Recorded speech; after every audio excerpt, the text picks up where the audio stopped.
ekitongole kya poliisi bw'abadde agenze okulabika nti yeeyanjula ku kitebe ky'abambega ekibuli ng'ono yayitiddwa ku kitebe kino agende maaso n'okulabika nti yennyonnyolako ku nsonga oba ebigambo ebimwogerwako nti yajingirira embalirira okuwaayo ebiwandiiko ebikyamu awamu n'okukozesa obubi ensimbi ezaaweebwa ekibiina ekifuga omuzannyo gw'ebikonde. Kigambibwa nti waliwo ekiteretebwa ekinene ekyaweebwa mu kibiina kino ekitwala ebikonde mu Uganda.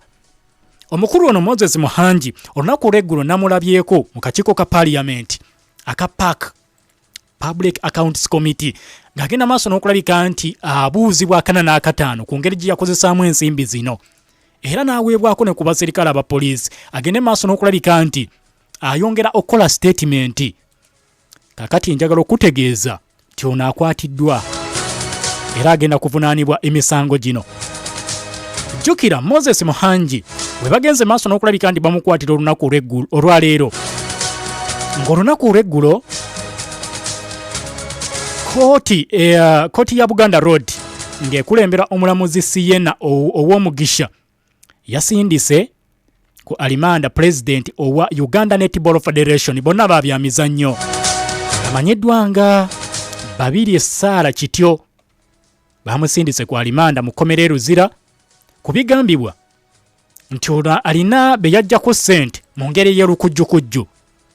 Bonna emisango egibavunaanibwa oli bamuvunaana kukozesa bubi nsimbi ezaamuweebwa mu ofiisi ye y'ebikonde oba mu okufuga omuzannyo gw'ebikonde.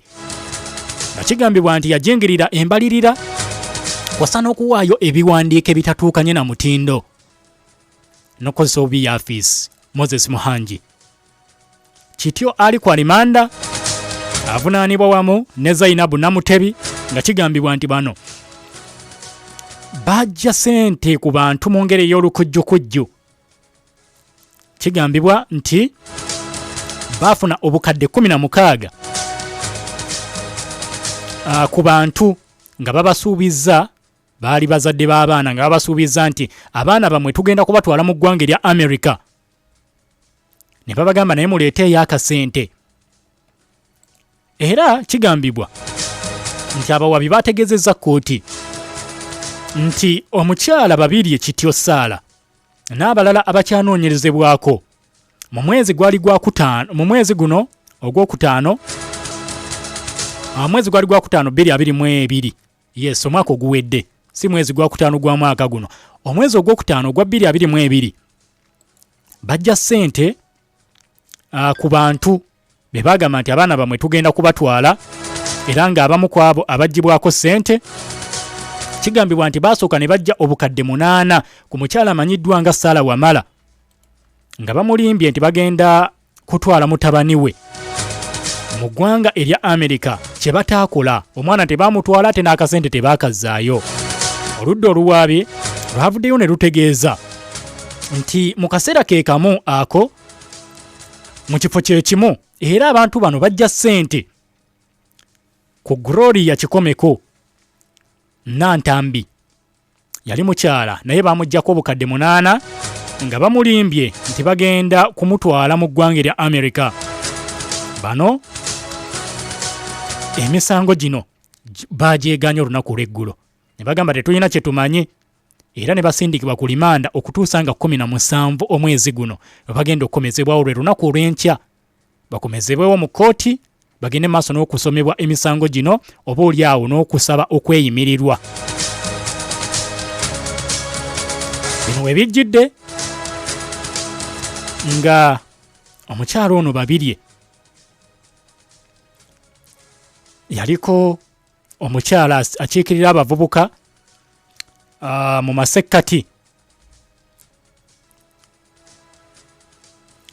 Omukyalo ono Babirye nga agenda maaso n'okulabika nti atambuza oluwummula lwe.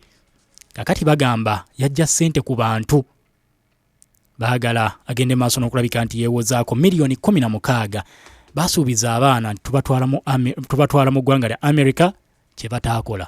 Moses Muhangi atwala Uganda Boxing Federation president, naye emisango gya nsimbi, ekitongole kye kyateekebwamu ssente nnyingi n'azibulankanya okusinziira ku bawaabi. kakati gye misango bano bombi gye bagenda okulabika nti beewozaako, omu wa netball omulala wa bikonde. Katulinde tulabe gye binaggweera. N'aba sports bajja kuba batandikirawo wali ekiro ssaawa 5 paka ssaawa 6. Octopus Alice Wanyana kw'ossa ne Ivan Mulinda. Ensonga ezo ez'emizannyo bazitegeera bulungi. Ne Salina Sifu bajja kujja bagende maaso n'okulabika nti munnange babikuwa ebikwata mu muzannyo mu mizannyo egyo ebiri, bati abagikulembera bagenda maaso n'okulabika nti bawera ennemba n'emisango egyo.